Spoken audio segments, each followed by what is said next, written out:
Hey everybody, Rob Jam Webb here for Waxer Disc Music, and this is the Waxercast podcast episode 12. So, it's September the 2nd, 2024. Now, this episode is going to be a bit of a gimmick, a bit of a joke, a bit of a laugh, a little bit of light-hearted fun. And I'm going to be poking fun at my experiences of social media and being a DJ within that realm. It's quite warm today, so my glasses are going to steam up continuously. Anyway, the point is, I wrote down a load of notes last week about the history of my social media and where I've been with it and how I've, navigated through it like many others around the world. And I got to the realization that I've been on social media now as a DJ producer since 2006, when MySpace was the big thing. So that's 18 years. That's almost 2 decades of being on social media and as a DJ. And it's like, when it came about, nothing was set in stone. There was no rule book. We were all literally navigating in the dark, weren't we? Let's face it. We were all struggling to go, what is this thing? How does it work? How can I utilize it? How can I make it work for me? How can I make it pay? Etc., etc. And all through it, we've all been through the ups and downs and the new rules and regulations and the what not to do and what to do and the mistakes we've made. We've literally baby crawled along the way until now. 18 years later for me, it's like, wow, what good has it done and what bad has it done?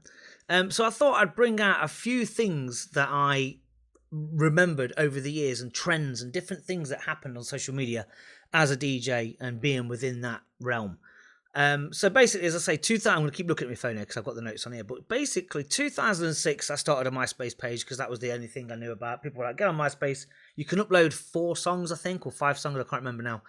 And it had all these little graphics and glitters, and it took ages to load a page. And, and you could share your tunes on there and your little posts. And it was quite cute and sweet, wasn't it? Let's face it, it was quite innocent. Bearing in mind I was 30 years old at the time. But anyway, that came about, and then all of a sudden that was all right. It was just a bit of fun. It wasn't seen as anything serious. There was a bit of promotion going on there, music promotion stuff, and gig promotion, but it was more of a gimmick. And then all of a sudden Facebook came along, literally, and it was 2008. I got my first Facebook account, and it was under duress because I joined this club. I'd started working for this club, and they were like, "You've got to get on Facebook, start promoting." I was like, "No, I'm not interested." I genuinely wasn't. Anyway, they convinced me to do it. All right, fair enough, I'll do it. I got on Facebook, and then all of a sudden you fall down a rabbit hole, and then you end up getting caught up with people you went to school with and people from back in the day that you'd not seen for a decade, for good reason, probably. And it was like, oh, God, no, he's added me, she's added me. And it became more personal, and then the account became personal, and it wasn't about promoting as such anymore. It became about bitching people, and it became about falling out, and it became about, gossip and snidey remarks. And with Facebook over the years, we've all had to learn how to navigate through that. I had 2 accounts on Facebook, and then I shut one down, and then, So anyway, Facebook was one of those things that was kind of like, I've not got Facebook anymore. I've killed it off completely. Every aspect of me on Facebook has been removed. Hate the place. So, moving on. So basically we had Facebook, and then when you got Facebook in those days in the late 2000s, you would tag everybody in your event. You'd create an event, you'd create this little party or a group thing, and you would tag everybody in it, even your auntie that would no way would be going. So you used to tag everyone in that, didn't you? And then you'd put out the e-flyer on you'd upload that onto your profile, and then you'd have all these massive logos on there from different types of drinks and different DJs and club promos and alcohol logos. Like, no one cared, it was just an overload of logo, graphic design going crazy. So that was something that you used to see a lot of. I'm pretty sure you do see a lot of it now, but I pay no attention. And then you'd go through that thing of that anxiety of like, checking how many people have clicked on your event. Are they going? Who's not going? Who's maybe? How? And then you message them. Are you available that night? Are you coming?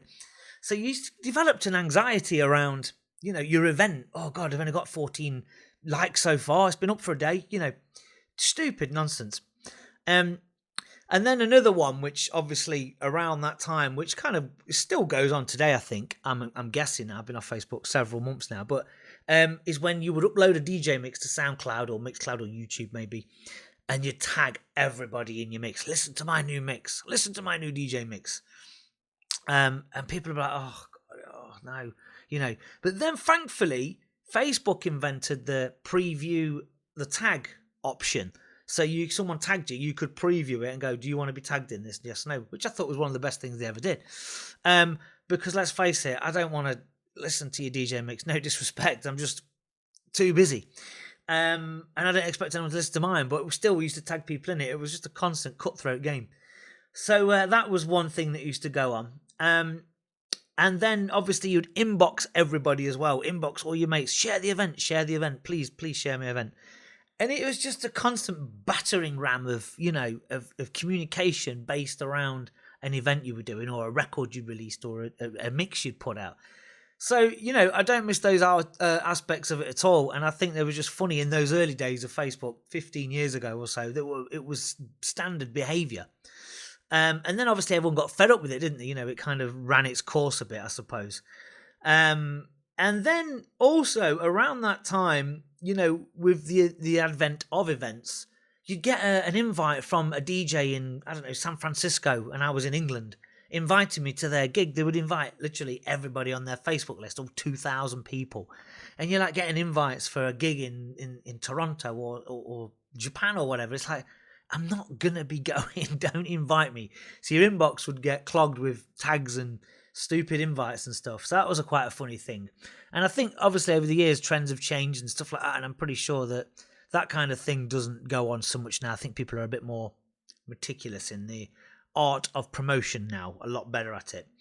And another thing around 2010, maybe 11, my dates are a bit sketchy, but can you remember when there was that whole DJ fake set thing going off with the laptops and the CDJs? David Guetta got a lot of stick in those days, 10 years ago, 15 years ago. Fake sets, his decks aren't even plugged in, his decks aren't even on, there's not even any CD in there, when he's waving his hands around and he's getting paid 30 grand or whatever for a gig at the time. And, the whole meme of David Guetta would go round, and it would, that whole taking the mick out of DJs thing became a thing, didn't it? And obviously that still goes on today with memes and stuff. But it was a new thing then, seeing a DJ meme.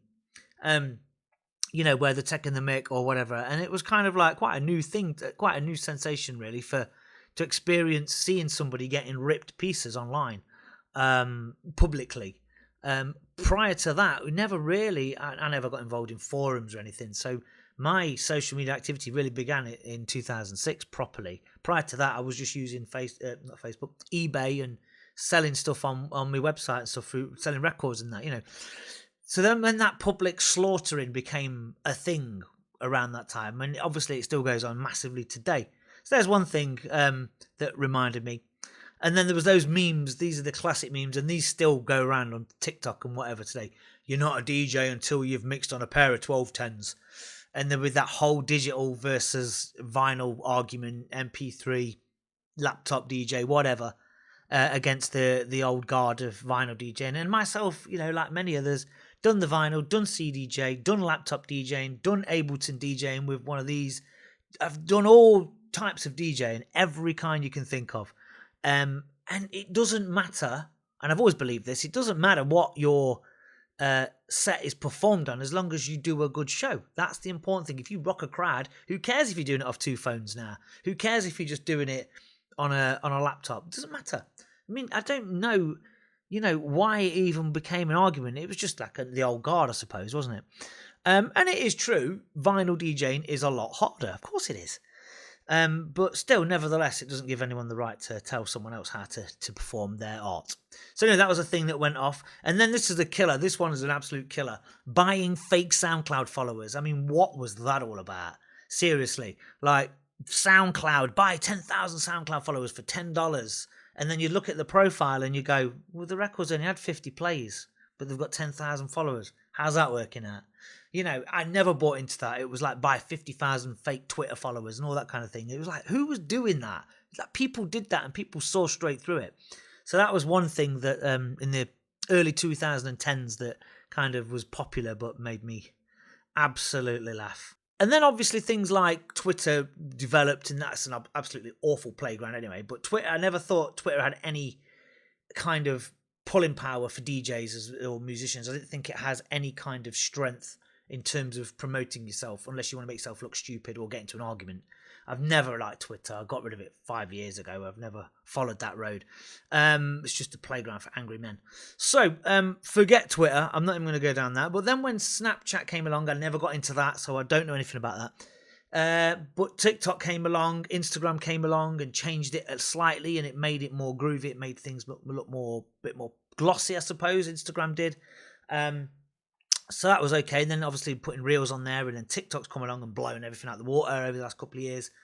And so now on social media, what you've got now are people making videos of how they made their track. They do a little sketch and they'll perform the drums in, and then they'll do a guitar and put it all together and show you how they made the track.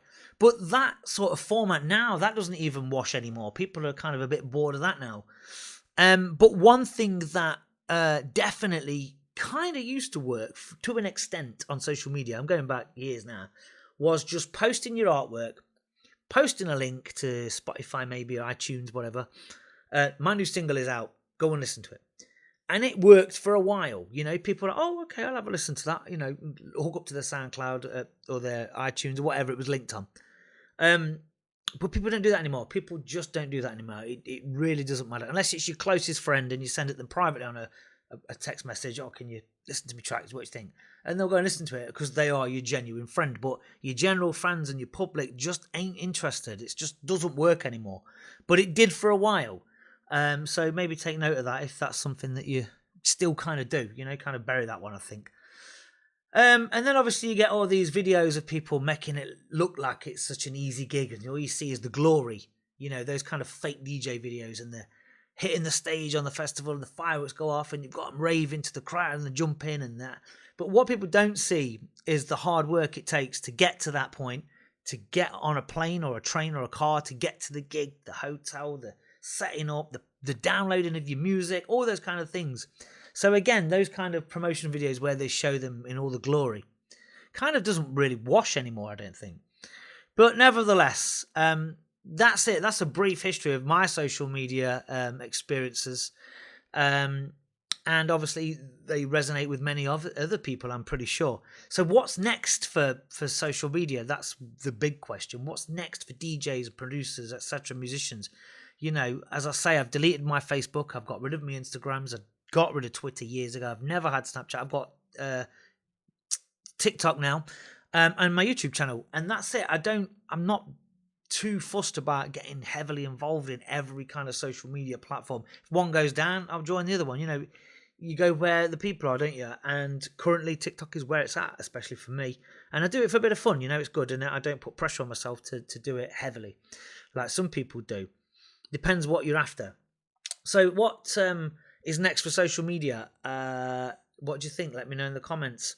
There is one conversation going around briefly that I'll just quickly mention, is the end game of social media. There's a phrase going around, the late stage of social media, where people are convinced that what we have and what we've had for the last 15 years or so is done now. It's changing. It's going to change quite quickly into something new. All the marketing has been done. Every kind of trick has been done. Every kind of music video from the past, every kind of classic movie scene has been uploaded, and we've seen it and we've regurgitated it. Every kind of video where people fail has been seen. People fall off their bike or they hurt themselves doing a parkour, trick or something. All that kind of stuff has been seen. There's, every kind of crime on the internet has been seen on a camera. We've seen it all. We're done. We're bored of it, but we keep regurgitating it and recycling it. So what's next for social media in general, and what's next for musicians and DJs and producers and promoters on social media? That's the burning question, because are we going to continue to keep doing this routine? I've got a new single out. Hey, listen to this. Hey, here's my new DJ mix. Here's a clip from my thing. Do you know what I mean? Unless we're moaning and ranting, what else are we going to be doing? How else are we going to evolve the art and push it forward? Or is this just a staple way of doing things? Hey guys, this is my new single, blah, blah. Who knows? I don't know. But I think social media will be changing rapidly in the next 3 to 5 years. What we do now will be gone. I don't know, but I know that we'll have to wait to see what goes on. But there's my brief history of social media from 2006, from MySpace to Facebook to Twitter to SoundCloud and YouTube, etc., etc. I hope you enjoyed that. I hope you can take something from that. Leave in the comments what you think social media should be and what you think social media has been like for you over the years. Thank you guys, and I'll see you in the next episode.